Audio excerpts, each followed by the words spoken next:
Labor and management tend to get along like cats and dogs. The difference is that pets don't usually stage work stoppages. Enough is enough, and it's about time that people start fighting back on this, and you have seen what has taken place. Welcome to WatchMojo.com, and today we're counting down our picks for the top 10 labor strikes in American history. For this list, we're looking at work stoppages that have occurred over U.S. history and have ranked them based on their numerical or historical significance. Unions are coming back. People are getting fed up with corporate America taking away benefits, reducing jobs to part-time jobs. It's time to put a stop to it. Number 10, the Great Steel Strike of 1919. The stream swells in volume, a fiery river if you ever saw one. But you, as an uninitiated onlooker, could not be expected to know that these men in charge are very much in command. During World War I, the dismal working conditions and low pay in the steel industry improved. Soon after the war, however, the situation reverted to pre-war levels, prompting a strike of 350,000 workers that lasted 3.5 months. Corporate leaders turned the tide of public opinion against the workers, feeding on immigration and communist phobias of the time. The strike failed, and union power in the steel industry was eradicated for more than a decade. Here is an operation which constitutes in itself a critical test of steel. Number 9, the UPS workers' strike of 1997. Everybody has to stand together, to be together as one, and that's how you take on corporate America. Labor was in a definite slump by 1997, so the success of the United Parcel Workers' strike was something of a surprise. I want a good contract. We've been fighting for a long time, and we don't want to settle for something that's not quality. The 185,000 Teamsters workers struck for 16 days in August, with one of their primary concerns being the company's policy of hiring part-time workers so that they would not have to pay benefits. Because it is what this country needs. Decent jobs, a chance for the dream. Public support was strong for the workers, resulting in UPS agreeing to the demands of the union and giving labor its first significant victory in many years. This is a great victory. This is a great victory for everyone. Number 8, the U.S. Postal Strike of 1970. In New York City, postal workers demanded a vote to strike, and all hell broke loose. Neither snow, nor rain, nor heat, nor gloom of night stays these couriers from their swift completion of their appointed rounds. Unless, of course, they want better pay. President Nixon ordered the Army to go into New York City and to get the mail moving, and said, if necessary, he would do the same in other cities. Federal employees are denied the right to strike, which is what makes the 1970 strike by the U.S. postal workers important. The biggest post office of all, New York City, is entirely closed down. This first strike by public employees was illegal, but 210,000 postal workers did it anyway. For 2 weeks in March, the Postal Service ground to a halt, beginning in New York City and spreading nationwide. President Nixon's attempt to use the Army and the National Guard as letter carriers was a dismal failure, and the postal workers were granted increased wages and better conditions. Here's a man who knows that we're in the pay of steel, and now he can give himself a 100% raise. Congress can give itself a 41% raise, but we can't have nothing.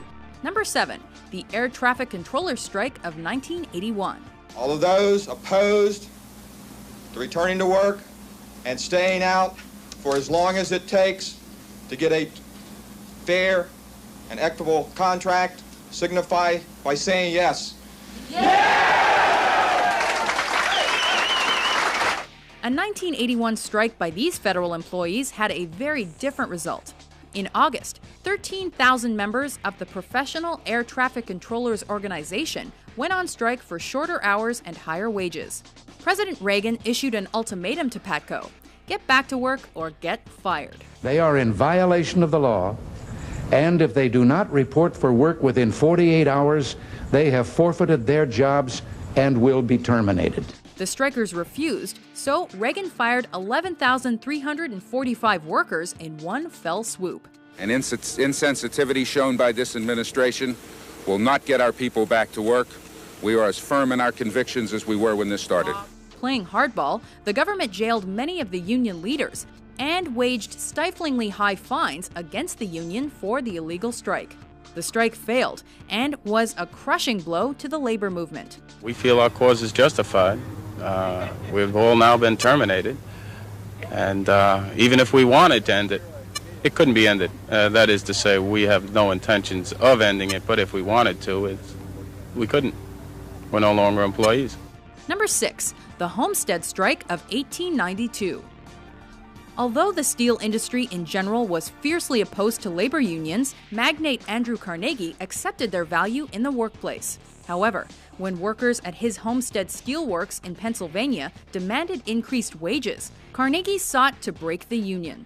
The strike started on June 30th, but became a part of history on July 6th. That's when 300 Pinkerton agents hired by the industry arrived. An intense battle ensued, with both sides armed. By the time the smoke cleared, 9 strikers and 3 agents lay dead, and the union suffered a major defeat. Number 5, the ILGWU strike of 1909. The skillful operators who sew up the whole dress work under high tension. Known as the Uprising of 20,000, the International Ladies Garment Workers Union strike lasted 14 weeks starting in 1909. Working conditions in sweatshops were truly abominable and frequently dangerous. But when 20,000 workers in New York City, most of whom were women and immigrants, went on strike, no one expected it to succeed.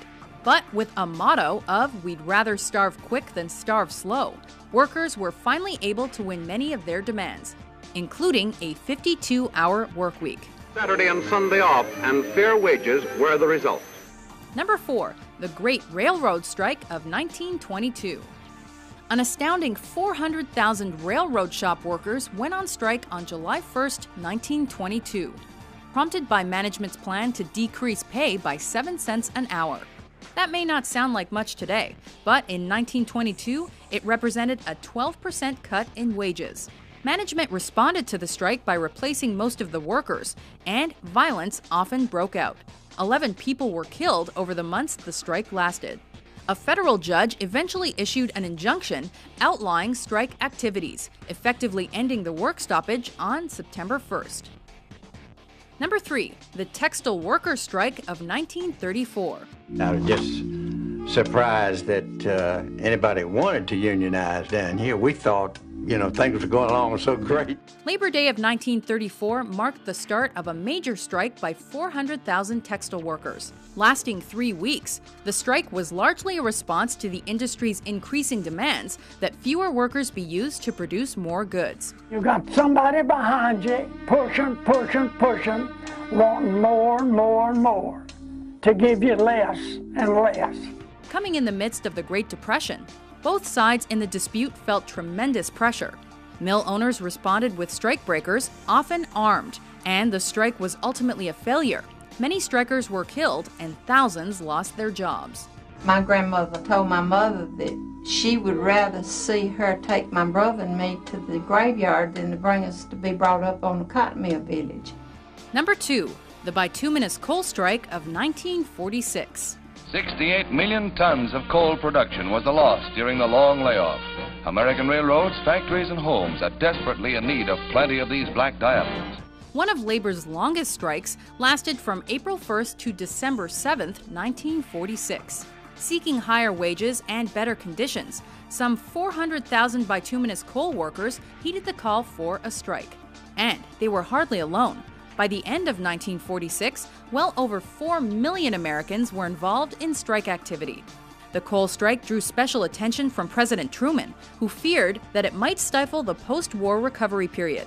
And although he fined the union heavily, the agreement he offered did address many of the workers' concerns. When the long coal trains move again, we can all look forward to improved production in all industry. Before we reveal our top pick, here are a few honorable mentions.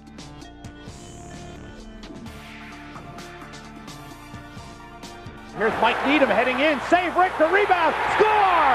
Mike Needham with his first ever NHL goal. We're told they are actually on strike as we speak. They will complete any run, drop people off their destination, then take the buses back to the barn. We're not asking for very much. I mean, they want 4 extra cents a DVD, and they want 2.5% of whatever they make for profits for internet. Number 1. The steel strike of 1959. The longest and costliest strike in the history of the steel industry hit the United States economy in 1959. 500,000 employees walked out on the steel industry for 116 days in 1959, as the union asked for a wage increase and assurances against reductions in hours, number of employees, and more. In July, the steel industry across the nation banked its furnaces, turned off the vital flow of steel. 500,000 steel workers saw their last paychecks for at least 5 months. President Eisenhower invoked the Taft-Hartley Act to compel workers back to work. And when the union sued to have the act declared unconstitutional, it was defeated in a Supreme Court decision. I'm not going to try to assess any blame, but I'm getting sick and tired of the apparent impasse in the settlement of this matter.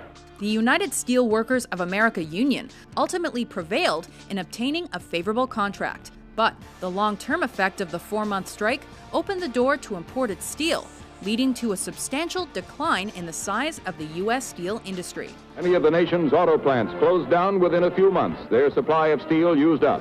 Do you agree with our choices? What other famous American strikes deserve to be on this list? For more enthralling top 10s published every day, be sure to subscribe to WatchMojo.com. We're going to turn it around because there's enough money to share, and we're going to make them share it.